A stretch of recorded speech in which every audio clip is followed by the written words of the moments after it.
Hello everyone, कैसे हैं आप सब।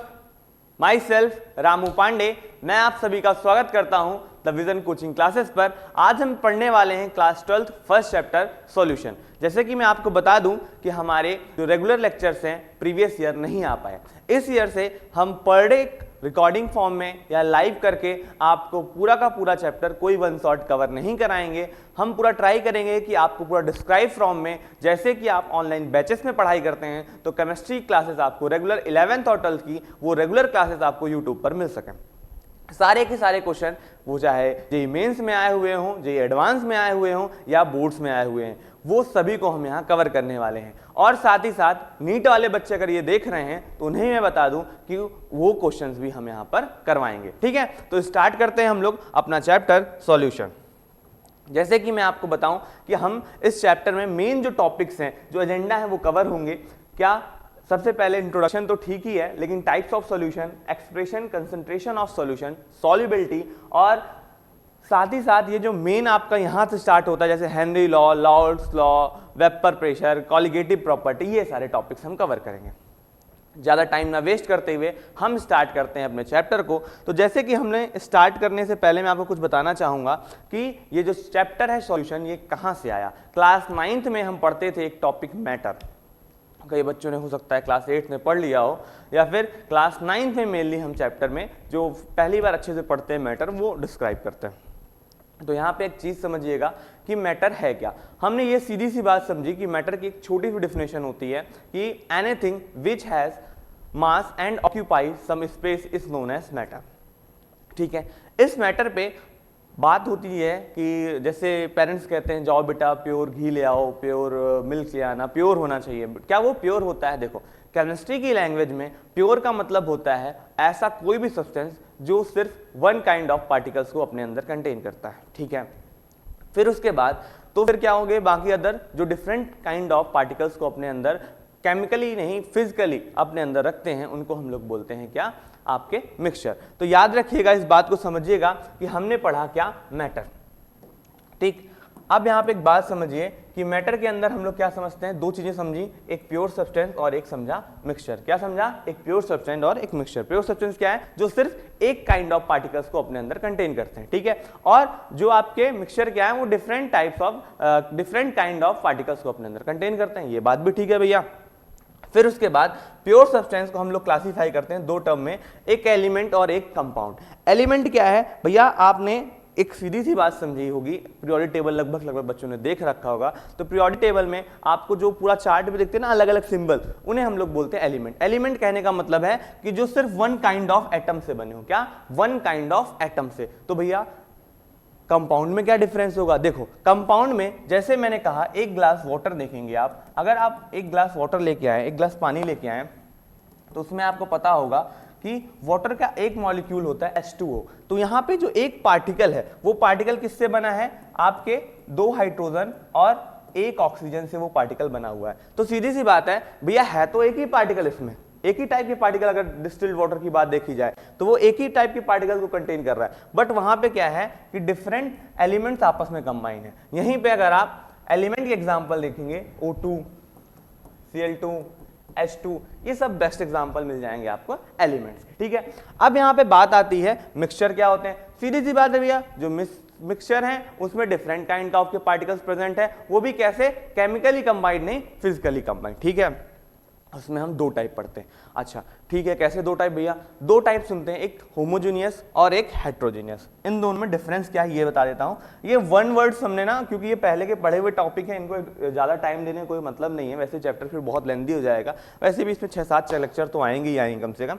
तो यहाँ पे एक सीधी सी बात समझिए कि आपका क्या है? मिक्सचर है। मिक्सचर के अंदर क्या है? दो टाइप पढ़ रहे हैं, एक होमोजेनियस और एक हेट्रोजेनियस। होमोजेनियस क्या है? देखो भैया, हम ना दूध देखा होगा आपने, मिल्क देखा होगा। मिल्क को ना एकदम ऐसा नहीं लगता ना उठा के देखो कि भैया वो प्योर है कि मिक्सचर है। लगभग जनरली अगर आप किसी से पूछेंगे तो इनका रिप्लाई आएगा मिल्क, अगर आपके हाथ में है तो वो कहेंगे प्योर है। बट ये बात बिल्कुल गलत है। क्यों? क्योंकि मिल्क के अंदर फैट, कैल्शियम, दुनिया भर की चीजें अलग अलग, क्या कहीं भी आपस में केमिकली कंबाइंड नहीं मिलती। वो कैसे प्रेजेंट है? फिजिकली कंबाइंड है। तो फिर क्या बात हुई? याद रखिएगा, जो मिक्सचर, ऐसे मिक्सचर, एक तरीके से सीधी बात कहें, ऐसे मिक्सचर जिनके पार्टिकल साइज बहुत छोटा होता है और वो आपस में ऐसे यूनिफॉर्मली मिक्स हो जाते हैं कि वो लगता है कि हैं वो क्या, प्योर, लेकिन वो होते क्या हैं, वो होते क्या हैं, मिक्सचर। Very good.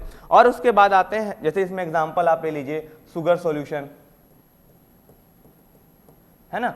और हेट्रोजीनियस में आते हैं, इसमें देखिए भैया आप, सीधी सी बात है, इसमें पार्टिकल साइज अलग हो जाता है और ये डिफरेंट समझ में आने लगते हैं, सैंड एंड वाटर।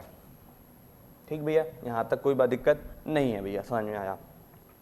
अब हम यहां से एक चीज समझ में आ गए कि भैया हम तो सॉल्यूशन पढ़ने जा रहे थे, ये क्या पढ़ रहे हैं। देखो, सॉल्यूशन पढ़ने से पहले अगर आपको ये पता है तो सॉल्यूशन थोड़ा सा क्या है, पुराने क्लासेस जब रिलेट होता है कोई भी टॉपिक तो वो बढ़िया समझ में आता है। तो ये सिर्फ क्या है, ये तो पहले ही पढ़ चुके हैं जिन बच्चों ने, वो इस पार्ट को स्किप कर सकते थे। बट अब हम स्टार्ट करने वाले हैं सॉल्यूशन। तो भैया जो हमारे ये होमोजेनियस मिक्सचर होते हैं ना, होमोजेनियस मिक्सचर होते हैं ना, इन्हीं को हम लोग सॉल्यूशन बोलते हैं। क्या बोलते हैं, जो होमोजेनियस मिक्सचर होते हैं उन्हीं को हम लोग क्या बोलते हैं, सॉल्यूशन बोलते हैं। बहुत सही, चलिए तो स्टार्ट करते हैं अपना सॉल्यूशन। तो सॉल्यूशन क्या है, solution are homogeneous mixture of 2 और मोर देन 2 कंपोनेंट्स। देखो मेरी बात समझिएगा, मैंने यहाँ पे कंपाउंड ना बोले, कंपोनेंट क्यों बोला, यहाँ पे सुनिए कि भैया आपने एक ग्लास, एक बीकर लिया, उसमें कुछ अमाउंट ऑफ वाटर ऐड किया, ठीक है।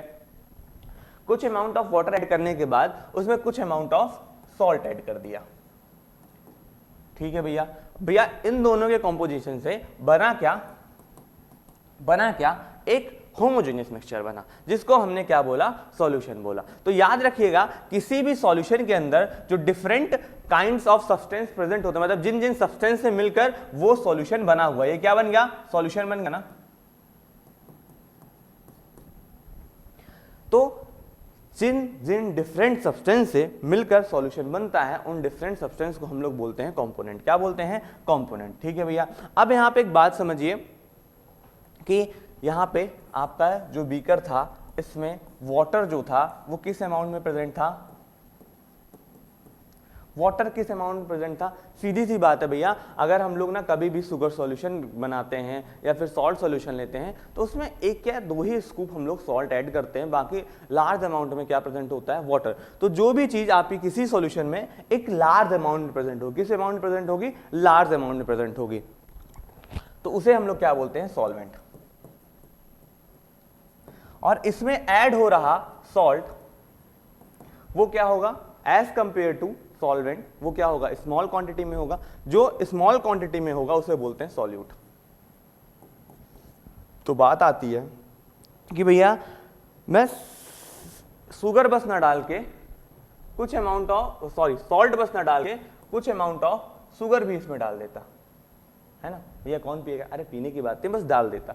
तो भैया ये क्या होता, ये तो सॉल्यूट बोल दिया आपने, ये सॉल्वेंट। बेटा जितनी भी चीजें ये भी आपकी क्या कहलाएंगी, सॉल्यूट कहलाएगा। क्यों होगा, जितनी भी चीजें आपकी सॉल्वेंट के अलावा आपके सॉल्यूशन में प्रेजेंट होती हैं, स्मॉलर अमाउंट में प्रेजेंट होती हैं, उन सबको हम लोग क्या बोलते हैं, सॉल्यूट बोलते हैं।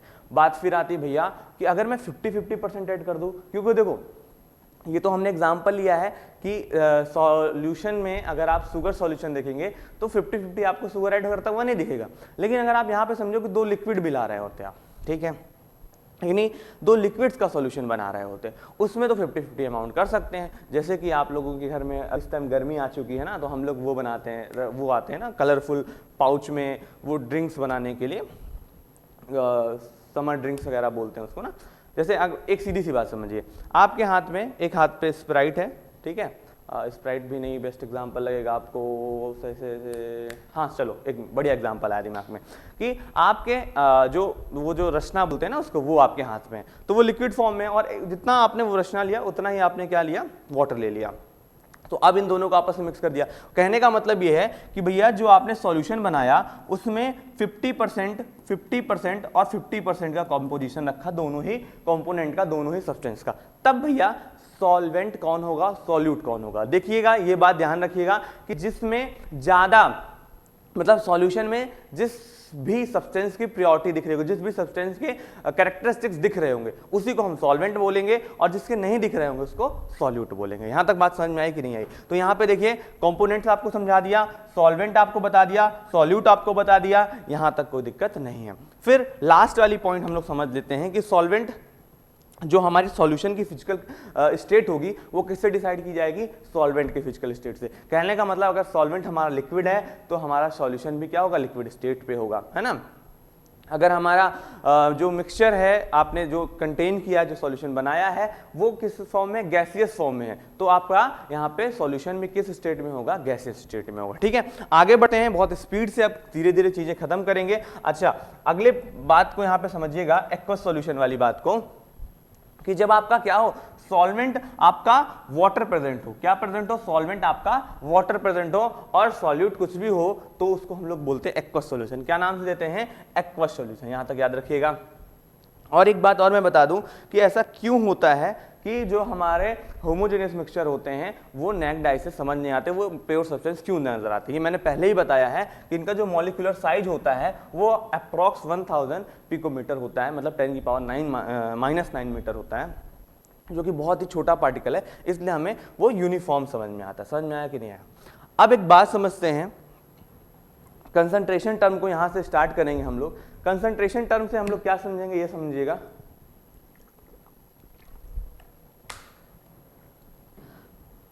देखिए, सॉल्यूशन होता क्या है ये समझ में आ गया।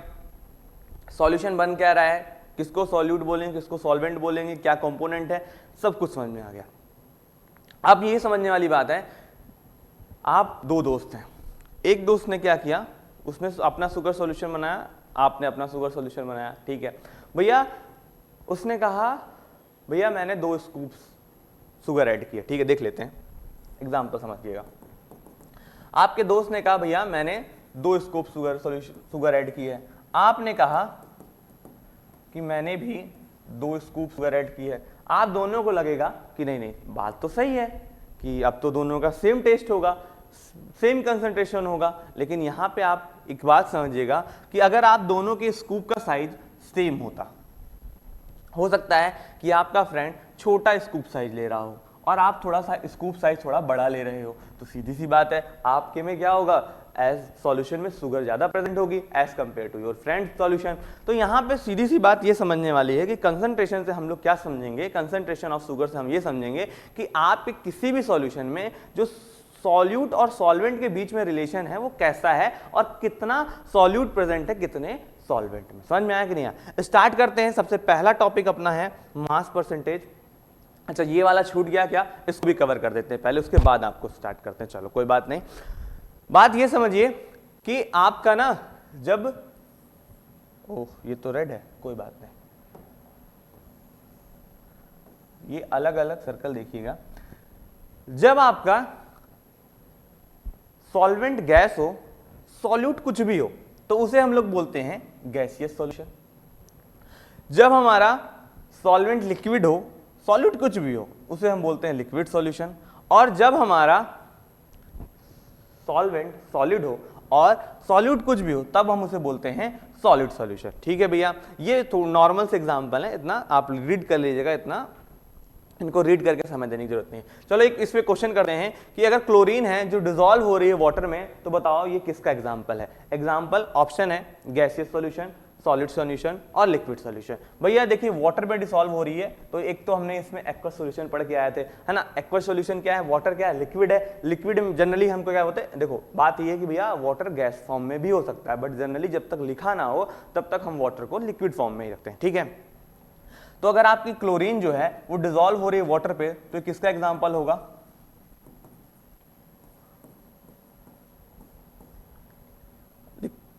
नहीं होगा लिक्विड सॉल्यूशन का। ये देखो मैंने क्या बताया कि जब आपका सॉल्वेंट लिक्विड हो, सॉल्यूट कुछ भी हो, तो वो क्या हो जाता है, लिक्विड सॉल्यूशन हो जाता है। तो ये इस पे क्वेश्चन भी कर लिया। ऐसे अलग अलग क्वेश्चन आएंगे, तो आप ये याद रखिएगा कि बस सॉल्वेंट देखना है आपको, सॉल्वेंट जैसा है, जिस भी स्टेट का सॉल्वेंट है वही आपका सॉल्यूशन कहलाया जाएगा। अगर सॉल्वेंट लिक्विड है तो आपका वो लिक्विड सॉल्यूशन होगा, सॉल्वेंट गैस है तो वो आपका गैसियस सॉल्यूशन होगा, और सॉल्वेंट सॉलिड है तो वो आपका सॉलिड सॉल्यूशन होगा। ठीक है, अब स्टार्ट करते हैं अपने कंसंट्रेशन टर्म को। सबसे पहला हम लोग पढ़ते हैं मास परसेंटेज, जिसको हम लोग W/W परसेंटेज के नाम से भी जानते हैं। ठीक है, इसका मतलब क्या होता है, सीधी से एक बेसिक लाइन लिखी हुई है, बहुत ज्यादा कोई सॉल्यूशन के लिए या फिर बहुत ज्यादा नंबर ऑफ वर्ड से हमने डिफिनेशन नहीं क्रिएट कराई है, बस बहुत आसान सी डिफिनेशन है कि total amount of solute dissolve in 100 gram of solution. कहने का मतलब है कि अगर आपके पास एक शुगर सॉल्यूशन के लिए बनाने के लिए आपके पास बीकर रखा है, तो आपने 100 ग्राम सॉल्यूशन, पूरा सॉल्यूशन कितना है 100 ग्राम है, तो उसमें कितने ग्राम आपका सॉल्यूट प्रेजेंट है। ठीक है, यहां पर समझिएगा। इसके लिए फॉर्मूला क्या होता है, यहाँ पे W1 क्या है, मास ऑफ सॉल्यूट है, W2 क्या है, मास ऑफ सॉल्वेंट है। तो यहाँ पे एक बात समझिए, अच्छा चलो बता दे देते हैं, जो आपका सॉल्यूशन है वो क्या है, सॉल्यूट प्लस सॉल्वेंट है। सही बात है भैया, समझ में आ रहा है। अब यहाँ पे एक बात समझिए कि आप कर रहे हैं मास परसेंटेज, तो आपको ये बताना है इन दोनों से मिलकर क्या बना, सॉल्यूशन बना। तो अगर आप इन दोनों को क्या मानते हैं, 100 ग्राम है, तो इसमें कितने ग्राम सॉल्यूट प्रेजेंट है, ये मतलब मास परसेंटेज से हम ये निकालेंगे। ठीक है, निकालेंगे कैसे, आपको करना क्या है, mass of solute upon mass of solution, यही करना है। ठीक है भैया, अब एक बात समझिए कि मास ऑफ सॉल्यूट तो ठीक है, जो कि हमने W1 से डिनोट किया, नीचे W1 प्लस W2 क्यों लिखा था भैया, देखो ये दोनों से मिलके क्या बन रहा है, आपका सॉल्यूशन बन रहा है कि नहीं बन रहा है, दोनों को ऐड करके क्या बन रहा है, सॉल्यूशन बन रहा है। तो एक बात समझिए कि अगर मैं इन दोनों के वेट को ऐड कर दूंगा, तो वेट ऑफ या फिर देखो केमिस्ट्री में वेट और मास, मैं बता देता हूं, केमिस्ट्री में वेट और मास हम एक ही मानते हैं, फिजिक्स में अलग अलग मानते हैं। ठीक है, तो इन दोनों के वेट को या इन दोनों के मास को अगर मैं ऐड कर दूंगा, तो मास ऑफ सॉल्यूशन नहीं आ जाएगा मेरे पास। समझ में आया कि नहीं आया, परसेंटेज में निकालना है तो बस इंटू 100 कर दूंगा, तो ये क्या आ जाएगा आपके पास, mass percentage mass percentage mass percentage of solute नहीं आ जाएगा। ठीक है भैया, अच्छा मास परसेंटेज ऑफ सॉल्वेंट निकालना होता तब क्या करते, बस यही करते, क्या करते आइए देख लेते हैं, मास, अच्छा यहाँ पे एक परसेंटेज का साइन लगा दो तो ज्यादा समझ में आएगा। मास परसेंटेज ऑफ सॉल्वेंट करने के लिए आपको करना क्या है, ऊपर जो सॉल्यूट पुट करते थे वहां सॉल्वेंट का मास पुट कर दीजिए, मास of solvent upon mass of solution into 100, which is we already also write as W2 upon W1 plus W2 into 100। यहाँ समझ में आया कि नहीं आया। ठीक है, अब समझते हैं इसको निकालें कैसे, एक छोटा सा क्वेश्चन करके देखेंगे इसके ऊपर। अच्छा क्वेश्चन करने लेते हैं पहले ये वाला।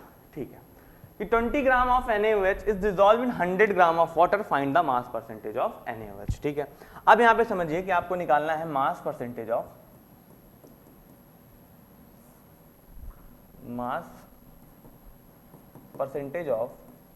NaOH।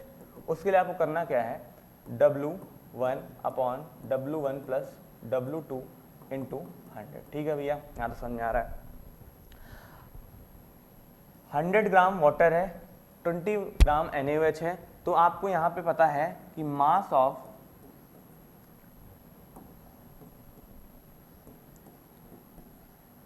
सॉल्यूट, जिसको हम लोग W1 लिख रहे हैं, वो क्या है 20 ग्राम है। ठीक है, मास ऑफ सॉल्वेंट W2 जिसको बोल रहे हैं वो कितना है, 100 ग्राम है। ठीक है, तो मास परसेंटेज ऑफ NaOH क्या होगा आपका, 20 अपॉन 20 प्लस 100 इक्वल्स टू आ जाएगा आपके, इंटू 100 नहीं लिखा, into 100 equals to 20 upon 120 into 100, जिसको लगभग जब आप सॉल्व करेंगे ये हो जाएगा 1/6, तो 1/6 इंटू 100 मतलब 100/6 इक्वल्स टू 16.66 जाएगा, तो जिसको 67% आप लिख सकते हैं। समझ में आया कि नहीं, कितना आसान है मास परसेंट निकालना। ठीक है भैया, बात ये बनती है कि अगर आपको पहले से लिख दिया जाए, मतलब ये तो सीधा सा एक सिंपल सा क्वेश्चन है, डायरेक्ट पूछ लिया गया फॉर्मूले बेस पे, बट अगर आपको ऐसे पूछ लिया जाता कि 20% ऑफ Na ऐसे, या फिर रुको और अच्छे से लिखते हैं 20% W 20% W by W of NaOH। याद रखिएगा इसमें जो फर्स्ट वाली लाइन है ना 20, इसमें ऐसे अंडरलाइन करिएगा, आप ऐसे इस पे अंडरलाइन कर दीजिएगा, ठीक। परसेंटेज के लिए W पे लगा दीजिएगा। इसका मतलब ये है कि आपका जो पहला W है वो क्या है 20, इसका मतलब सॉल्यूट जो प्रेजेंट है आपका इस सॉल्यूशन में, मास ऑफ सॉल्यूट दिख रहा है ना स्क्रीन में यहाँ तक, हाँ, जो मास ऑफ सॉल्यूट आपके पास है वो कितना है 20 ग्राम है। और नीचे क्या लिखा है, इसका मतलब परसेंटेज जो W से दूसरे W से रिलेट कर रहा है वो क्या है, मास ऑफ सॉल्वेंट, जिसका मतलब है 100 ग्राम। कहने का मतलब है इस सॉल्यूशन में 100 ग्राम ऑफ सॉल्यूशन अगर लेते हैं तो उसमें क्या लेगा 20 ग्राम आपका सॉल्यूट प्रेजेंट होगा। समझ में आया कि नहीं आया? चलो आप देखते हैं आगे। एक छोटे से कुछ क्लू लिख के लाया था मैं आपके लिए, प्यारे प्यारे, है ना, जो कि ये हैं कि यहाँ पे क्या है x% W by W of solution अगर कहीं लिखा हुआ आ जाए क्वेश्चन में, इसका मतलब है कि मास ऑफ सॉल्यूट कितना है, x ग्राम प्रेजेंट है, जैसे मैंने आपको बताया 20 ग्राम वाले एग्जांपल लेके। मास ऑफ सॉल्यूशन कितना 100 ग्राम है। अच्छा एक बात समझो कि आपको ये पता है कि solution equals to solute plus solvent है, तो भैया मैं एक चीज लिख सकता हूं ना आपका, क्या भैया देखो ध्यान से, कि आपका सॉल्वेंट का मास इक्वल टू सॉल्यूशन के मास माइनस सॉल्यूट का मास। तो ये देखो आपका क्या है, मास ऑफ सॉल्यूट x ग्राम है, मास ऑफ सॉल्यूशन 100 ग्राम है, तो मास ऑफ सॉल्वेंट क्या हो जाएगा 100 माइनस x ग्राम हो जाएगा कि नहीं हो जाएगा। अच्छा ठीक है भैया। भैया क्वेश्चन में ना कई बार टीचर कंफ्यूज करने के लिए आपको डेंसिटी दे देते हैं। अच्छा एक बात बताओगा डेंसिटी क्या होता है, density equals to mass per volume, mass upon volume, है ना।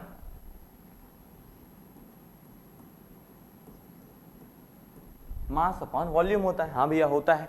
बात ये समझिएगा कि अगर आपको इस गिवन सॉल्यूशन के मास परसेंटेज के साथ डेंसिटी दे दी जाए, या मास परसेंटेज ना देके डेंसिटी दे दी जाए, वॉल्यूम देके मास पूछ ले, तो आप एक सीधी सी बात समझिएगा कि आप मास इक्वल्स टू क्या लिख सकते हैं, डेंसिटी इनटू वॉल्यूम, या फिर इसको आप ऐसे भी लिख सकते हैं volume equals to mass upon density, इस तरह से भी यूज कर सकते हैं। हाँ यूज कर सकते हैं भैया। तो अगर आपको क्वेश्चन ऐसा दिया जाए, क्वेश्चन कुछ ऐसा हो कि डेंसिटी ऑफ सॉल्यूशन आपको गिवन दे दी जाए, ठीक है, वॉल्यूम ऑफ सॉल्यूशन पूछ लिया जाए और साथ में गिवन हो मास परसेंटेज ऑफ सॉल्यूशन, तो एक सीधी सी बात समझिए कि आप ऐसा लिख सकते हैं ना, क्या देखिएगा, वॉल्यूम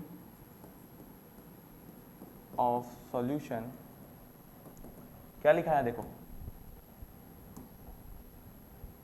मास अपॉन डेंसिटी, तो volume of solution equals to mass of solution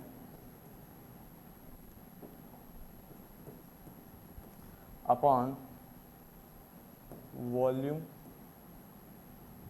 of solution. सही बात है भैया, बिल्कुल सही बात है, किसने कह दिया नहीं है ना, बिल्कुल सही बात है। तो अब यहाँ पे एक सीधी सी बात समझिए कि मास ऑफ सॉल्यूशन हमने तो अगर ये गिवन दे दिया, मास परसेंटेज ये गिवन दे दिया अगर आपको, तो ये तो आपको पता चल गया कि 100 ग्राम है, तो आप ये भी लिख सकते हैं, क्या लिख सकते हैं, अच्छा यहाँ पे मैंने वॉल्यूम लिख दिया क्या, so sorry my fault, density लिखना चाहिए था, डेंसिटी ऑफ सॉल्यूशन। तो यहाँ पे आप सीधा लिख सकते हैं ना कि वॉल्यूम अगर आपको निकालना है, वॉल्यूम अगर आपको निकालना है किसका, सॉल्यूशन का, किसका, सॉल्यूशन का, तो आप उसे लिख सकते हैं ना मास, किसका, मास सॉल्यूशन का अपॉन डेंसिटी किसकी, सॉल्यूशन की। भैया बात तो ऊपर वही लिखी थी, नहीं बस अब मैं एक चीज ही रेस करना चाहूंगा कि भैया आपने मास ऑफ सॉल्यूशन क्या निकाला 100 ग्राम, 100 ग्राम माना, तो आप यहां पे क्या लिख सकते हैं, volume of solution equals to 100 upon density of solution. ये क्वेश्चन आएगा भी, इस टाइप का क्वेश्चन भी करेंगे, बट याद रखिएगा कि भूलना नहीं है, ठीक है। तो ये लिखा है volume of solution equals to density 100 upon density, क्या लिखा है 100 अपॉन डेंसिटी, इसलिए इसका मतलब है 100 अपॉन डेंसिटी। यहाँ तक कोई दिक्कत नहीं होगी, समझ लीजिएगा। ये वही है आपको जो मैंने आगे लिखा है, वही चीज़ें और कुछ नहीं। यहाँ तक समझ में आ रहा है सबको, कोई दिक्कत है यहाँ तक? कितने मिनट की क्लास? 25 मिनट की क्लास हो गई जी। चलिए आगे बढ़ते हैं, ये भी समझ में आ गया, एक क्वेश्चन भी हो गया, एक क्वेश्चन और करें क्या? चलिए एक क्वेश्चन बताना चाहूंगा पहले, उसके बाद ही समझाऊंगा कि ये क्वेश्चन है 40 gram of NaOH dissolve in 100 gram of H2O। ठीक है भैया, select the correct statement for about solution. ठीक है, बात समझ में आ गई भैया। डिसॉल्व इन वाटर है, इसका मतलब W1 क्या है 41 ग्राम है, W2 आपके पास क्या है, W2 आपके पास क्या है 100 ग्राम है, कोई दिक्कत नहीं है भैया। आपको निकालना है मास परसेंटेज, क्या निकालना है मास परसेंटेज। तो यहाँ पे एक सीधी सी बात, पहले बात एक चीज समझना कि मास परसेंटेज दिया हुआ, तो पहले मास परसेंटेज देख लेते हैं क्या ये मास परसेंटेज सही है कि नहीं है। तो भैया हमें करना क्या है, आपका मास परसेंटेज ऑफ NaOH यही निकालना है। कितना आ रहा है भाई, कितना आ रहा है 40 upon 40 plus 100 into 100, 40 upon 140 into 100, है ना। तो कितना हो जाएगा ये आपका, 0 से 0 कैंसिल कर दो तो ये हो जाएगा 2/7। देखो 1/7 होता है 14.01428, तो ये समथिंग आएगा 28। हाँ, तो ये आपका आएगा इतना 2/7 आएगा 0.2857 approx into 100 which is equal to 28.57%।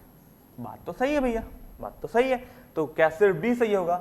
एक तो हमने देखा ही नहीं भैया। एक बात याद रखिएगा कि अगर आप ना यहाँ पे, अगर आप मास परसेंटेज में मास परसेंटेज निकालने के लिए क्या करते थे, W1 upon W1 plus W2 into 100 करते थे, सही बात है भैया। अगर आप यहाँ पे 100 मल्टीप्लाई ना करें तो ये मास परसेंटेज नहीं, मास ऑफ फ्रैक्शन होगा। मास फ्रैक्शन क्या कहेंगे, मास फ्रैक्शन होगा। क्या होगा ये, मास फ्रैक्शन होगा। तो भैया अगर आप यहाँ पे 100 मल्टीप्लाई ना करते तो ये भी बात होती। तो देखो ए में क्या लिखा, मास फ्रैक्शन ऑफ NaOH, ये भी सही है क्योंकि अगर 100 मल्टीप्लाई नहीं करते हैं तो मास फ्रैक्शन निकलता है। तो मास फ्रैक्शन कितना, अगर 100 मल्टीप्लाई नहीं करता तो कितना आता, 0.2857, सही बात है। तो भैया ए भी सही है, बी भी सही है, तो कौन सा आंसर होगा भैया, both A and B is correct. याद रखिएगा यहाँ पे जितनी भी चीजें नोट के फॉर्म में लिख के लाया हूँ, बहुत याद रखने वाली चीज है कि मास परसेंटेज क्या है, W1 upon W1 plus W2 है। मास परसेंटेज क्या है, W1 upon W1 plus W2 into 100 है। मास परसेंटेज ऑफ सोल्यूट, इसको हम लोग क्या लिख सकते हैं, mass of fraction of solute into 100। ये बात मेरी याद रखिएगा। यहाँ तक समझ में आया कि नहीं आया, ये बताइए। आगे बढ़ेंगे अब, ठीक है। एक और प्यारा सा क्वेश्चन है, देखो ये क्वेश्चन आ गया वैसे ही डेंसिटी वाला। कह रहा है कि 20 gram of NaOH dissolve in 100 ml of solution. 100 ml of solution, याद रखिएगा यहाँ पे सॉल्वेंट नहीं दिया, पहले सॉल्यूशन दे दिया, ठीक है।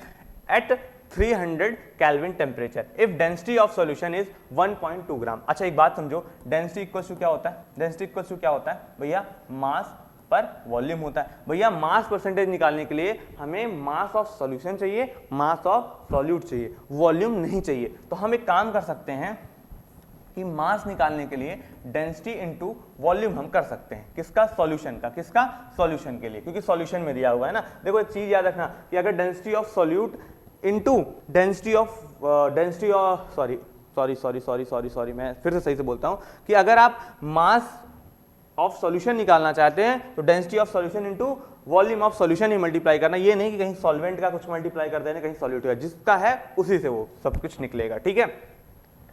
तो आपको डेंसिटी दी हुई है, वॉल्यूम भी दी हुई है, तो मास ऑफ सॉल्यूशन क्या होगा आपके पास, density of solution into volume of solution होगा, ठीक है भाई। डेंसिटी कितनी दी हुई है, 1.2 ग्राम पर ml इंटू वॉल्यूम कितना दिया हुआ है सॉल्यूशन का, 100, जिसको आप ml में लिखेंगे तो ml से ml कैंसिल, तो ये आ जाएगा आपका 120 ग्राम। क्या आ जाएगा? मास ऑफ सॉल्यूशन कितना आ जाएगा? 120 ग्राम। ठीक है, निकालना क्या है आपको? मास परसेंटेज ऑफ NaOH, कितना? 20 ग्राम है ना। मास परसेंटेज ऑफ NaOH, यहां तक कोई दिक्कत नहीं है। तो भैया लगाओ सीधा सा formula W1 upon W1 plus W2 into 100, तो यहाँ पे हो जाएगा आपके पास 20 अपॉन 120, क्योंकि सीधा सीधा इन दोनों की जगह मैं सीधा क्या लिख सकता हूँ? 120, क्योंकि ये दोनों से मिलना क्या है? मास ऑफ सॉल्यूशन, और मास ऑफ सॉल्यूशन हमारे पास सीधा आ चुका है। ठीक है भैया, इंटू 100, तो ये हो जाएगा 1/6। 1/6 की वैल्यू होती है 0.16666, तो इंटू 100 करेंगे तो ये हो जाएगा 16.666 लिख लो, या 67%। समझ में आया कि नहीं? ठीक है, तो मास परसेंटेज ऑफ NaOH कितना हो जाएगा? 16.6%। देखो हमने ना मास परसेंटेज उठाया, मास परसेंटेज समझे, मास परसेंटेज के सारे क्वेश्चन कर लिए, है ना। तो ये बातें याद रखिएगा सारा कुछ, कि कैसे क्या हो रहा है, एक एक स्टेप याद रखिएगा। इससे ज़्यादा क्वेश्चंस कहीं नहीं बनते हैं, ऐसे ही क्वेश्चन बनते हैं, टीचर ऐसे ही थोड़ा बहुत घुमाता है। तो हमारा कोशिश यही रहेगी, सही आ रहा है ना वीडियो क्वालिटी जी? हाँ, हमारी कोशिश यही रहेगी कि सारा कुछ हमारा कवर हो जाए बढ़िया से, हम उस पर क्वेश्चन भी कर लें, क्योंकि हम ना वीडियो देख लेते हैं यूट्यूब में, 1 शॉर्ट्स के ना बहुत लंबे वीडियोस पढ़े, लेकिन किसी ने भी एक्सप्लेन फॉर्म में सॉल्यूशन यूट्यूब में जल्दी नहीं पढ़ा रखा। पढ़ाया है, ऐसा नहीं कह रहे हैं, हम पूरा डिस्क्राइब फॉर्म में जो आपको बैचेस के अंदर मिलता था, जो अभी तक हम बैचेस के अंदर पढ़ाते थे, वो अब आपको यूट्यूब में फ्री ऑफ कॉस्ट प्रोवाइड कराएंगे। लेकिन यहाँ पे चाहिए क्या, जब आदमी को फ्री चीजें मिलती हैं तो आदमी उस पर ध्यान नहीं देता। एक बात याद रखिएगा, इसकी प्रॉपर नोट्स बनाइएगा, सब कुछ कंप्लीट करिएगा।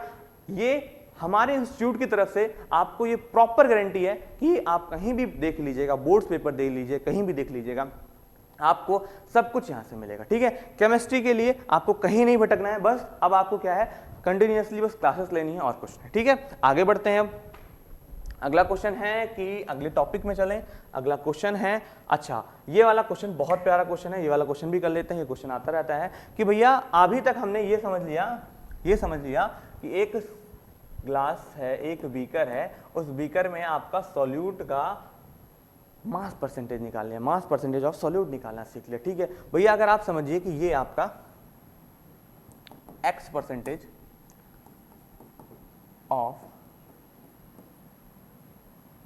सॉल्यूशन होता और यहाँ पे y परसेंटेज ऑफ सॉल्यूशन होता, दोनों को आपस में मिक्स करेंगे तो जो रिजल्टेंट सॉल्यूशन आएगा, हो सकता है इसमें सॉल्यूट की मात्रा ज़्यादा हो, उसमें सॉल्यूट की मात्रा कम हो, तो दोनों के मिलने के बाद जो रिजल्टेंट सॉल्यूशन मिलेगा उसमें कुछ ना कुछ तो चेंज आएगा। ये है नहीं कि या तो इसका परसेंटेज आएगा, इसमें क्या होगा, जो रिजल्टेंट आपका मास परसेंटेज आएगा सॉल्यूशन के लिए, वो थोड़ा चेंज आएगा। बात तो सही है भैया। तो इसी पे एक क्वेश्चन है आपके लिए। क्या क्वेश्चन है कि 20% of W/W solution of NaOH mix with 10 gram of W/W solution of NaOH, calculate the mass percentage of NaOH। याद रखिएगा मेरी बात, एक तो नॉर्मल सा तरीका ये है कि आप इसमें क्या है, आपको ये पता है कि 20 का मतलब आगे वाला W, तो 20 ग्राम आपके पास क्या है पहले वाले सॉल्यूशन में, इन सॉल्यूशन A 20 ग्राम क्या है, सॉल्यूट है। ठीक है, 100 ग्राम क्या है आपके पास, सॉल्यूशन है। दूसरे वाले सॉल्यूशन में देखते हैं, A और B नाम दे दिया, इन सॉल्यूशन B। इसमें क्या है, 10 ग्राम आपके पास सॉल्यूट है और 100 ग्राम आपके पास क्या है, सॉल्यूशन है। कितना आसान सा क्वेश्चन है ना बेटा। अब ध्यान से समझिएगा कि दोनों को हमने क्या कर दिया, मिक्स कर दिया। क्या कर दिया, मिक्स कर दिया। मिक्स करने के बाद जो हमारा सॉल्यूशन का मास है वो 100 200 ग्राम हो जाएगा, और सॉल्यूट का 10 और 20 कितना हो जाएगा, 30 ग्राम हो जाएगा। हो जाएगा कि नहीं हो जाएगा, ग्राम में नहीं लिखता, सीधा 30 लिखता। इनटू जैसे ही 100 करेंगे तो आपके पास क्या आएगा, ये 0 से 0 कैंसिल, 2 से 15, मतलब जो आपका रिजल्टेंट सॉल्यूशन होगा उसमें मास परसेंटेज कितना होगा, 50% होगा कि नहीं, 15% होगा कि नहीं, मास परसेंटेज ऑफ रिजल्टेंट सॉल्यूशन। ठीक है, 15% होगा। एक लाइन में छोटी सी लिख के लाया आपके लिए। कई बार ना ये वाला क्वेश्चन ना देखो, इसमें ना ही ऐसा बताया गया कि बस ये बताया गया कि सॉल्यूशन का इतना परसेंट है, एक का दूसरे का इतने परसेंट है, और आपस में मिक्स कर दिया गया। आप मेरी बात ये समझिएगा कि यहाँ पे अगर मास नहीं दिया, मास देता कि 300 ग्राम, इतने कंसंट्रेशन का सोल्यूशन, 200 ग्राम इतने कंसंट्रेशन का सोल्यूशन, तब मिक्स करते, तब ये वाला तरीका आप करते तो बढ़िया रहता। बट अगर मास नहीं दिया हुआ है तो सीधा सीधा आपको क्या करना है कि दोनों के मास परसेंटेज का एवरेज निकालो और वही आपका आंसर। क्या लिखा है, मास percentage of solution is not given. अगर आपका मास ऑफ सोल्यूट जो है गिवन नहीं है क्वेश्चन में, तो आप उसको कैसे करेंगे, एवरेज निकाल देंगे। एवरेज कैसे निकालेंगे भाई, भैया देखो पहले वाले का 20 था, दूसरे वाले का क्या था, 10 था, ठीक है। दो एवरेज का क्या कर देंगे, दोनों को ऐड करेंगे, 2 है तो 2 से डिवाइड कर देंगे, तो 20 + 10 15%। आया आंसर कि नहीं आया, समझ में आया कि नहीं आया, यहां तक कोई दिक्कत है तो बताओ, आगे बढ़े, है ना, समझ में आया कि नहीं आया। अब देखते हैं अगला टॉपिक कि जिसमें है आपके लिए एक प्यारा सा क्वेश्चन। ये क्वेश्चन एनसीईआरटी का है और जो आपके लिए होमवर्क है, ठीक। कैलकुलेट करना है आपको मास परसेंटेज ऑफ बेंजीन और कार्बन टेट्राक्लोराइड CCl4, जो आपको 22 ग्राम दिया गया है। बेंजीन कितने में, मतलब इतनी बेंजीन है, डिजोल्व हो रही है कितने में, इतने कार्बन टेट्राक्लोराइड में, तो ये आपका W1 हो जाएगा, ये आपका W2 हो जाएगा, बाकी आप लोग खुद निकालेंगे, ठीक। प्लीज निकालिएगा, बैठे मत रहिएगा। ये जितने भी लेक्चर हैं थोड़ा सा लंबी क्लासेस हो जाने के कारण रात में किया जाता है, तो रात में लाइव नहीं किया जा सकता, इसलिए रिकॉर्डेड फॉर्म में मिलेंगे। तो आप इसको पॉज करिए, तुरंत सॉल्व करिए, फिर लेक्चर में आगे बढ़िए। आइए आगे बढ़ते हैं, ठीक है।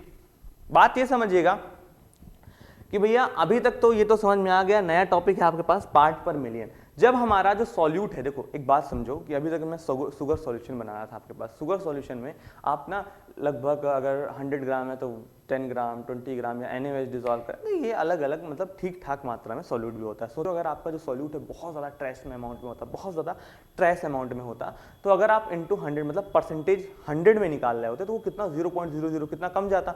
तो इसके लिए हमने बना दिया पार्ट पर मिलियन। क्या बनाया, पार्ट पर मिलियन। कहने का मतलब है कि देखो मास परसेंटेज में क्या होता था, total amount of solute dissolve in 100 gram of solution. अब यहां पे क्या है, total amount of solute dissolve in 10 की पावर मतलब 1 मिलियन ग्राम ऑफ सॉल्यूशन। समझ में आया कि नहीं आया कि 1 मिलियन ग्राम एक तरीके से हम, या फिर ऐसे मान लीजिए कि आप 1 मिलियन ग्राम में कंफ्यूज हो जाएंगे। बस ये मान लीजिए कि आपका टोटल सॉल्यूट कितना प्रेजेंट है, एक बहुत छोटे से अमाउंट, मतलब अमाउंट आपका क्या है सॉल्यूट का बहुत छोटा है, तो इसमें आप कवर करेंगे, ठीक है। बस यहाँ पे क्या करेंगे आप कि जो आपका ना मास परसेंटेज है जैसा निकालते थे ना हम लोग, तो ppm भी वैसे ही निकलेगा। बस यहाँ पे मास ऑफ ऊपर सॉल्यूट होता है वही यहाँ पे भी होगा, mass of solute upon mass of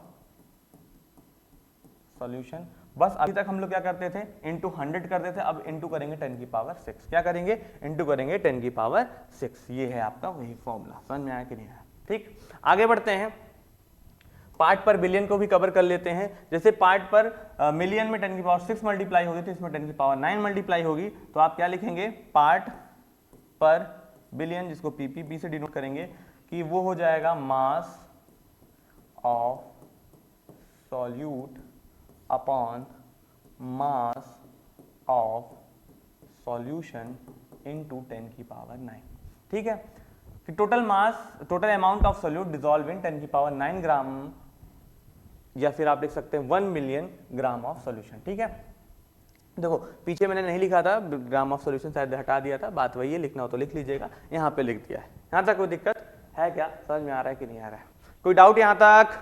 चलिए थोड़ा सा ध्यान रखिए, इधर उधर ध्यान मत दीजिए, स्क्रीन में देखिए, जो आपका गर्दन कभी इधर घूम जा रहा है कभी उधर घूम जा रहा है। ऑफलाइन क्लास में होना चाहिए था आप लोगों को, क्योंकि 12th में ज्यादातर आप लोग ट्राई करिए कि near by offline lectures join करिए। क्या है कि ऑफलाइन में जब टीचर हमको देखता है, हमारे पे नजर रखता है, कि हम पे नजर रखना ही बहुत जरूरी है। जब हम बड़े हो जाते हैं हमें पे कोई नजर नहीं रख रहा होता है, तो हमें लगता है कि ठीक है कर लेंगे, और एकदम से जब सिर में पेपर आ जाता है तब हम लोग वन शॉट्स की तरफ भागते हैं। वन शॉट वीडियो से आपको चीजें देख के समझ में तो आ सकती हैं, बट जब तक उस पर क्वेश्चन नहीं करेंगे बोर्ड्स पे क्वेश्चन नहीं लगते हैं। वन शॉट में बच्चा ठीक और एवरेज नंबर से पास हो सकता है, बट अच्छे परसेंटेज नहीं ला पाता है। समझ में आ रहा है कि नहीं? जल्दी कुछ बच्चे होते हैं जो थोड़ा बहुत पहले से पढ़ रहे जाते हैं, वन शॉट लेके थोड़ा चीजें क्लियर हो जाती हैं, बट आप लोग ट्राई करिए कि अभी से जागिए और रेगुलर सॉल्यूशन जैसे चैप्टर्स की बेस्ट क्लासेस जो आपको रेगुलर क्लासेस मिलेंगी वो यहाँ पे कवर करते जाइए। केमिस्ट्री अपने स्ट्रॉन्ग करते जाइए। 11 सब बिगाड़ते हैं, आप बिगाड़िएगा नहीं। ठीक है, ये बात तो मैं आपको पहले ही बता चुका हूं। क्या, अगर आपका ये लिखा है मास परसेंटेज ऑफ सॉल्यूट, तो इसका मतलब है एक्स परसेंटेज ऑफ लिखना चाहिए था। हाँ, ये लिखा तो है, हाँ, x percentage of W/W of solution लिखा है, तो मास ऑफ सॉल्यूट कितना है, एक्स ग्राम है। मास ऑफ सॉल्यूशन कितना है, 100 ग्राम है। मास ऑफ सॉल्वेंट कितना है, 100 माइनस एक्स ग्राम है। और वॉल्यूम ऑफ सॉल्यूशन क्या है, 100 अपॉन डेंसिटी ऑफ सॉल्यूशन है। जो भी बच्चा ये ध्यान नहीं दिया है, नोट्स बना रहा हूं ना, चलो, यहीं पे लिखा होता है एक्स ppm, इसका मतलब क्या है, सॉल्यूट एक्स ग्राम है, सॉल्यूशन कितना है, 10⁶ ग्राम है। मास ऑफ सॉल्वेंट कितना है, 10⁶ माइनस एक्स ग्राम है। ठीक है, 1 मिलियन ग्राम एक तरीके से लिख सकते हैं, 10⁶ कहने का मतलब 1 मिलियन ग्राम माइनस एक्स ग्राम है। ठीक है, यहाँ पे वॉल्यूम क्या है, 10⁶, मतलब 1 million gram upon density of solution है। ठीक है, same to same P B में है, एक्स ग्राम अगर पीपी बी है तो मास ऑफ सॉल्यूट कितना है, एक्स ग्राम ही है। मास ऑफ सॉल्यूशन कितना है, एक्स 10⁹ ग्राम है। मास ऑफ सॉल्वेंट कितना है, 10⁹ माइनस एक्स ग्राम है, सॉरी। और वॉल्यूम ऑफ सॉल्यूशन कितना है, 10⁹ अपॉन डेंसिटी ऑफ सॉल्यूशन है। ये सारी चीजें सेम टू सेम रिलेट करती हैं, बस इसमें 100 है, इसमें 100 है, इसमें 10⁶ है, इसमें 10⁹ है, बाकी सारी चीजें सेम है बबुआ, याद रखिएगा। आगे बढ़ेंगे अब। अच्छा, इसको मैं कवर कराता हूं, उसके पहले एक प्यारा सा क्वेश्चन कराना चाहूंगा, ये वाला, कि select the correct relation between. देखो एक बात समझो, अच्छा ये वाला नहीं यार, वो क्वेश्चन कहाँ गया जी, हाँ ये वाला क्वेश्चन, कि आपको 3 डिफरेंट कंडीशन दी गई।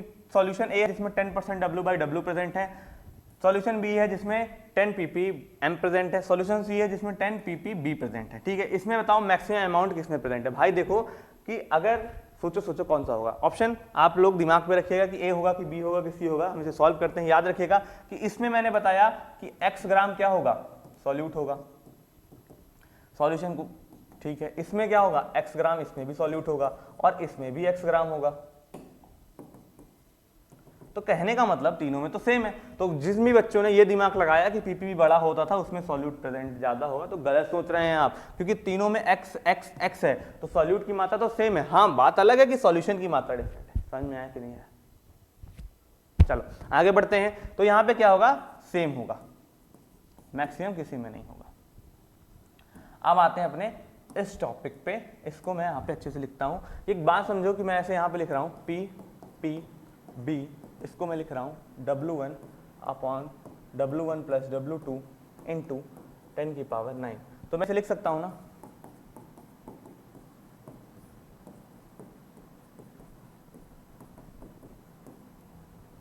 ऐसे लिखता हूँ 10⁶ की फॉर्म, पहले PPO ऐसे लिख सकता हूँ कि नहीं। एक्सपोनेंशियल पावर पढ़ा होगा आपने, ठीक है, जब बेस सेम हो तो पावर ऐड हो जाती है, तो पावर अगर बेस सेम है तो पावर डिफरेंट ऐड के फॉर्म में लिखी जा सकती है, मल्टीप्लाई के फॉर्म में। तो यहाँ पे एक चीज़ समझो, ये तो भैया क्या होता था, ppm होता था, ये तो 10⁶ से ज़्यादा ppm होता था। इसका मतलब ये है, ये ppp लिख दिया ना, कि ppb equals to ppm into 10⁻3। यहाँ तक समझ में आया कि नहीं आया? यहाँ तक कोई दिक्कत? ठीक है भैया, और समझिए, और समझिए, अभी मत जाइए, अभी रुकते जाइए, देखते जाइए, मजा आएगा आप लोगों को। PPB equals to W1 upon W1 plus W2 into 10⁻2 into 10⁻7। ये तो भैया मास परसेंटेज होता था, तो इसको भी मैं लिख सकता था PPB equals to W1 upon W1 plus W2 into, इसको हटाओ, सीधा लिख देते ना इसी जगह mass percentage, mass percentage into 10⁻7। ठीक है भैया, ये भी समझ में आ गया, कोई दिक्कत नहीं है। एक चीज़ और समझिए कि मैं और लिख सकता था ppm जो होता है आपका, ppm जो होता है आपका,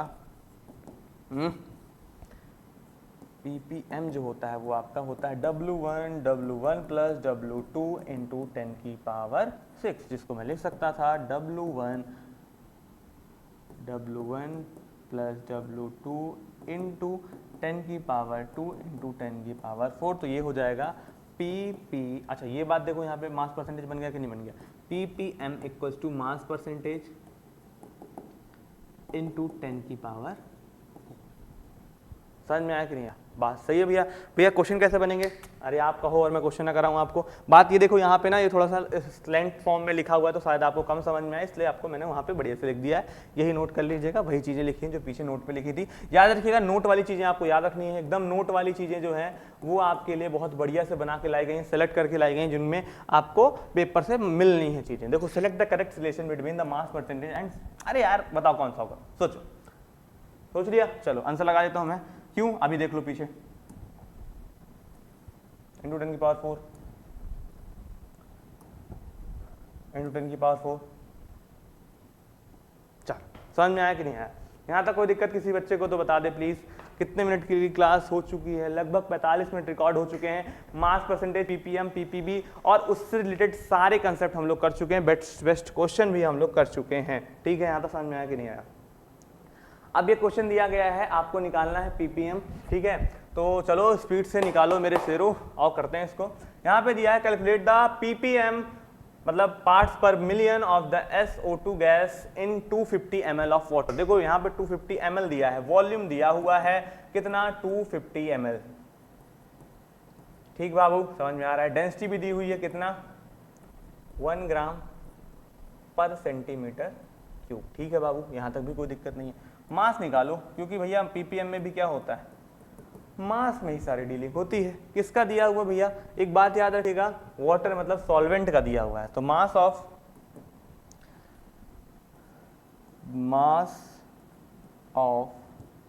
सॉल्वेंट इक्वल्स टू, मैं लिख सकता हूं, देखो यहाँ पे एक बात मैं लिखा देता हूं, बार बार भूल जाते होगे। मास पर वॉल्यूम, तो mass equals to density per volume. ठीक है, तो mass of solvent equals to density of solution की solvent, very good, into volume of solvent. ठीक, कितना आएगा? वे डेंसिटी दी हुई है 1 ग्राम पर सेंटीमीटर क्यूब इनटू, सॉरी 250 दिया हुआ है, 100 लिख रहा हूं मैं। अच्छा, देखो बेटा, एक बात याद रखिएगा, मैं 1 ml equal to 1 centimetre cube लिख सकता हूं। ठीक, 1 ml equal to 1 centimetre cube लिख सकता हूं, तो ये आपका हट जाएगा, तो आपका आ जाएगा 250 ग्राम। कितना आया मास ऑफ सॉल्वेंट? 250 ग्राम आया। ठीक है बाबू, समझ में आ रहा है, कोई दिक्कत नहीं है।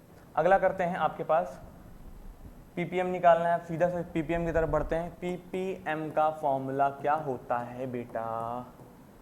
बोलो जल्दी से, मन में रिपीट करते रहा करो फॉर्मूले। ठीक है, चलो। W1 की वैल्यू कितनी दी हुई है? W1 की वैल्यू दी हुई है कंटेनिंग इतना। ठीक है, 5 × 10 की पावर 4। ठीक है बाबू, तो W1 की जगह हो गया 5 × 10 की पावर -4 होनी चाहिए यार यहाँ तक। अगर ये 4 हो जाएगी, हाँ वेरी गुड, इसको हटा दीजिए, थोड़ा सा मिसप्रिंट है, 10 की पावर -4 होना चाहिए, क्योंकि ट्रेस अमाउंट ऑफ सॉल्यूट है तो बहुत लार्ज अमाउंट ऑफ सॉल्यूट है ना। चलो, तो ये हो जाएगा, फिर अपॉन में W1 फिर लिखेंगे 5 × 10 की पावर -4 इंटू W2 की जगह हम लिखेंगे 250 ग्राम। अभी हमने प्यारा सा निकाला है, × 10 की पावर 6। ठीक है भाई, कोई दिक्कत नहीं। अच्छा एक बात समझो, ये आगे जाके आपको बन जाएगा 5 × 10 की पावर -4 अपॉन में इसको लिख सकता हूँ 0.0005 इंटू 250। यार ये बहुत ज़्यादा ट्रेस अमाउंट है, इंटू क्यों लगा रहे हैं यार? बीच में तो प्लस होता है, इंटू कैसे लगा दिया यार? बीच में प्लस होता, सो सॉरी, बहुत ज़्यादा इसके लिए गलती से ये थोड़ा ध्यान नहीं दिए। अब ये बहुत ज़्यादा छोटा है ना, बहुत ज़्यादा इसकी वैल्यू क्या है, छोटी है, तो इसको आप इग्नोर कर सकते हैं। तो आप सीधा क्या कर सकते हैं इसके आगे, ऐसे, ये आपका सीधा आंसर बनेगा, इसका वैल्यू आएगी 5 × 10 की पावर -4 अपॉन 250 × 10 की power 6 which is equals to, आगे बनेगा ये आपके पास पीपीएम इक्वल्स टू हो जाएगा आपके पास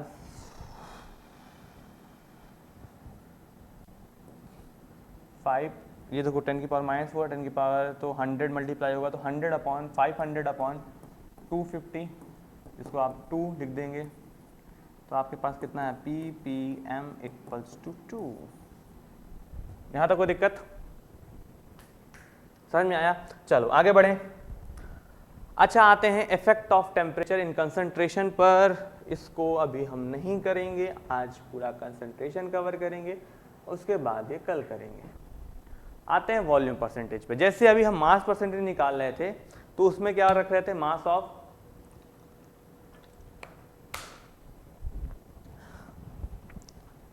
solute upon mass of solvent. Volume percentage V by V में भी हम वही कुछ करेंगे, बस यहाँ पे मास की जगह आप वॉल्यूम लेने लगेंगे। क्या होगा, टोटल वॉल्यूम ऑफ सॉल्यूट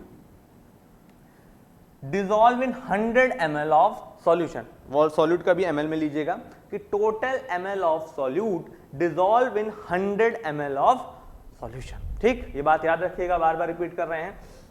तो ये भी क्या होगा, वॉल्यूम परसेंटेज निकालना है अगर आपको, तो इसमें क्या करना है, volume of solute upon volume of solution into 100। Same वैसा ही है, बस अभी तक क्या ले रहे थे हम लोग, मास ले रहे थे, मास की जगह वॉल्यूम लेने लगेंगे। समझ में आया कि नहीं आया? ठीक है भैया, यहां तक कोई दिक्कत किसी को तो बताएं। ठीक, W by V, mass by volume percentage. भैया यहां पे क्या होगा, देखिएगा अभी तक हम लोग ले रहे थे या तो मास ले रहे थे या तो वॉल्यूम ले रहे थे, है ना। अब हम दोनों लेंगे। कैसे भैया, हम अब क्या करेंगे, जो आपका मास सॉल्यूट होगा वो क्या करेंगे, हम जो सॉल्यूट होगा उसका मास लेंगे, ठीक है, और सॉल्यूशन का हम लोग वॉल्यूम लेंगे। तो ये बन जाएगा W बाई V परसेंटेज। क्या बन जाएगा, W बाई V परसेंटेज। लिख देता हूं मैं,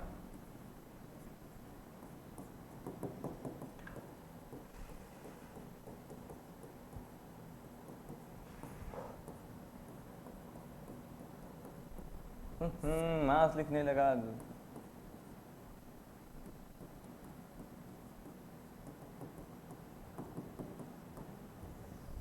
ठीक भैया, कोई दिक्कत यहां तक? चलिए अब इन तीनों को आपस में रिलेट करा देते हैं और तीनों चीजों को समझ लेते हैं आपस में स्पीड से कि भैया x by x% W by W का मतलब क्या था, x gram, mass of solution क्या था 100 ग्राम। यहाँ पे क्या होगा, W बाई वॉल्यूम है, यहाँ पे W बाई वॉल्यूम मतलब मास ऑफ सॉल्यूट x ग्राम। अब जो सॉल्यूशन लेते थे वो किस में चला जाएगा, ml में चला जाएगा, मतलब वॉल्यूम में आ जाएगा। तो वॉल्यूम ऑफ सॉल्यूशन क्या निकलेगा इसमें, इसका मतलब हम लोग अंडरस्टैंड क्या करेंगे, ऐसे समझेंगे ना इसका कि x जो सामने वाला है, ये सामने वाला W, परसेंटेज पीछे वाला V। तो परसेंटेज का मतलब V है, मतलब परसेंटेज वैसे देखो आप लोग जानते होंगे परसेंटेज इक्वल टू 1/100 होता है। दैट्स वाई इसको मैं 100 मान लेता हूँ हर बार, है ना।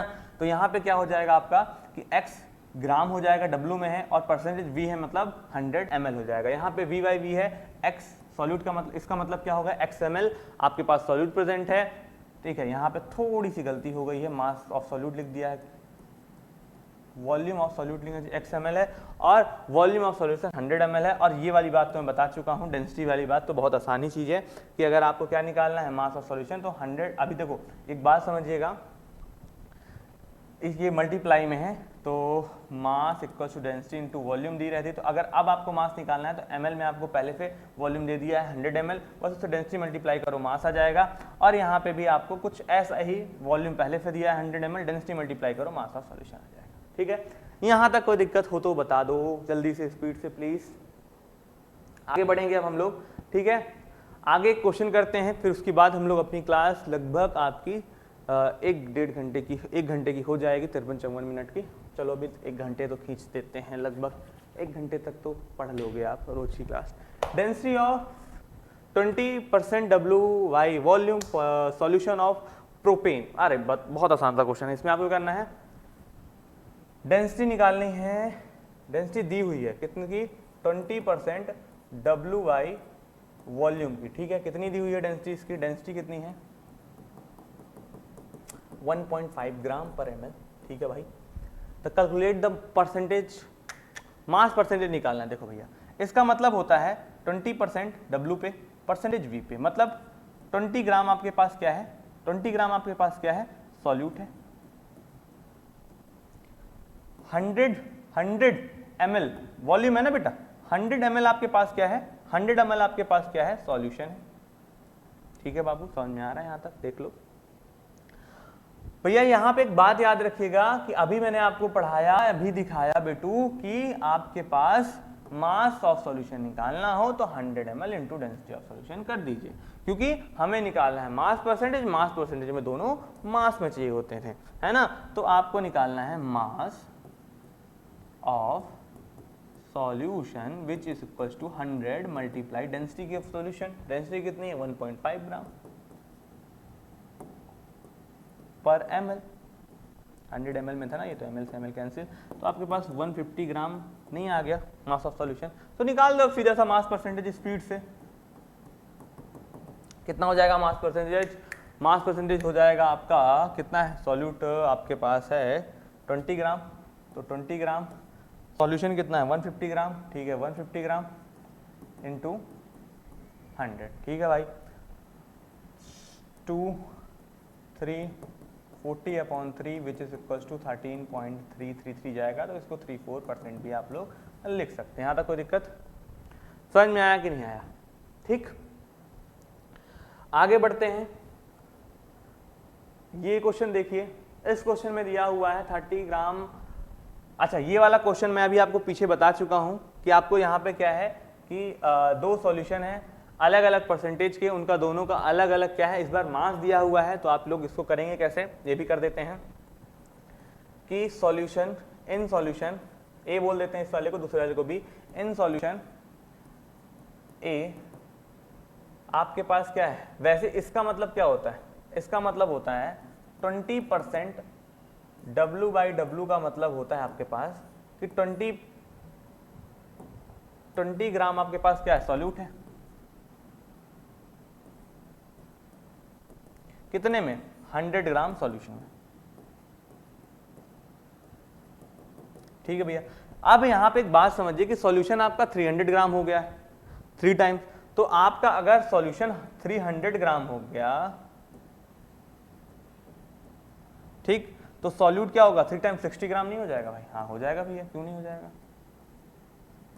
ठीक, ठीक है भैया। अब दूसरा देख लेते हैं किसका, वो कितना 200 ग्राम दिया हुआ है, ठीक है भैया।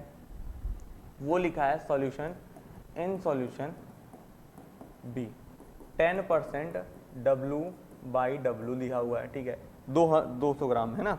वैसे इसका मतलब होता है कि 10 ग्राम सॉल्यूट आपका प्रेजेंट है किसमें? 100 ग्राम सॉल्यूशन में, ठीक है भैया। अब यहां पे समझिएगा कि आपका सॉल्यूशन कितना है? 200 ग्राम दिया है, तो सॉल्यूट भी कितना हो जाएगा? 20 ग्राम नहीं हो जाएगा। अब दोनों को आपस में अगर मिक्स कर दिया तो टोटल मास ऑफ सॉल्यूट कितना हो जाएगा? 20 ग्राम इसका, 60 ग्राम इसका, 60 + 20 80 ग्राम नहीं हो जाएगा? ठीक है, हो जाएगा।